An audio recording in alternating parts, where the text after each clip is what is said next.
Happy March. This is Hoops and 5 with PJ Glasser. We got a lot to get into, so let's get started.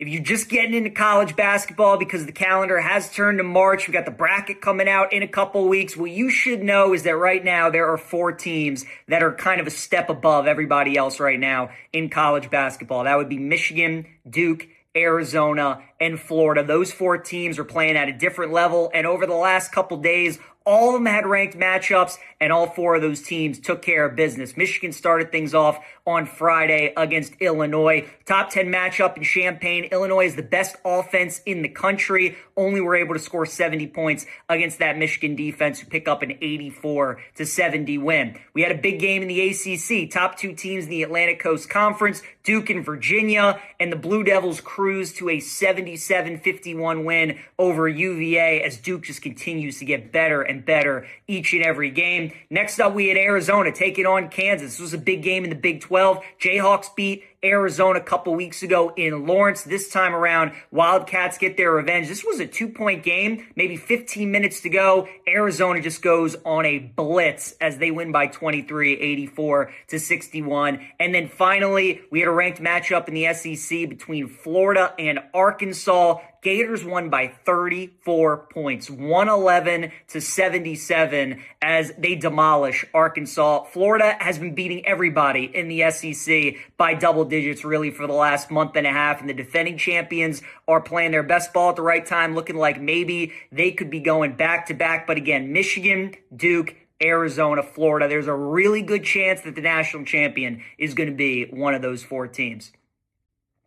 What could have been for Texas Tech this season as, again, they lost their star forward, JT Toppin, one of the best players in the country, about a week and a half ago. And Texas Tech has an impressive resume this season. Wins over Duke, wins over Houston, and wins over Arizona. And now they pick up a win over Iowa State after they go into Ames, a 9.5-point dog without Toppin. They drill 14 3-pointers. They led this thing just about start to finish and were really impressive. Give Cramp McCaslin and the Red Raiders a ton of credit. Probably still not going to make the Final Four, win a national championship, but if Texas Tech showed us anything, especially on Saturday, it's that they can beat anybody still on any given day. It does suck that they don't have Toppin. As for Iowa State, this is life in the Big 12. You're going to lose certain games. I still think they're a really good team, and they got to refocus quick. They got Arizona coming up on Monday. We also had Bama and Tennessee in the SEC. This was a top 25 matchup, and these games are always close, down to the wire between these 2 teams, and this one was no different. Tennessee was unbelievable on the glass in this game. Bama had no answers for the rebounding, but give the Tide credit. They hung around. One of the top offenses in the country, had to win a game in the 60s and the 70s, and they were able to do just that because they have one of the best closers in college basketball in LeBaron Philon, who showed up in a big way. All these clutch buckets he's making down the stretch for the Tide. And this one right here, you get the big to switch on him with about 25 seconds left. That was the first lead Bama took in the entire game, and they would go on to beat Tennessee in Knoxville.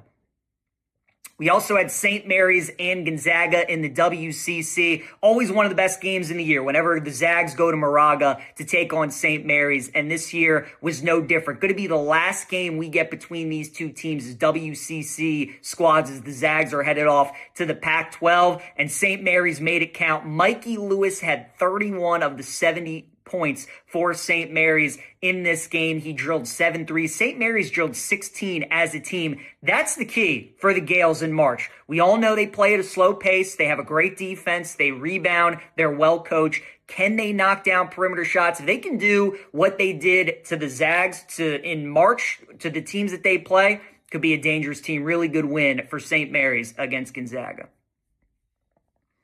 Some of the other matchups we had from over the weekend: Kentucky takes down Vanderbilt. St. John's responds after the loss to UConn as they smoke Villanova, and West Virginia upsets BYU.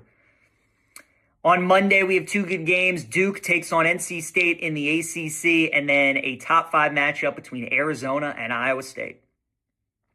My bet of the night is going to be in that Arizona and Iowa State game. I'm taking under 147.5. Two good defensive teams. Again, Iowa State just gave up over 80 points at home to Texas Tech. I would expect their defense to respond. Both of these teams, even though they can score, they're really good defensively. Iowa State, we know, but Arizona especially, they have two of the best defenders in college basketball. I think this is going to be a lower scoring game. I'll take under 147.5 between Arizona and Iowa State. That'll do it for Hoops in 5. Again, happy March, everybody. A lot of content coming this March. Stay tuned, and we'll see you soon.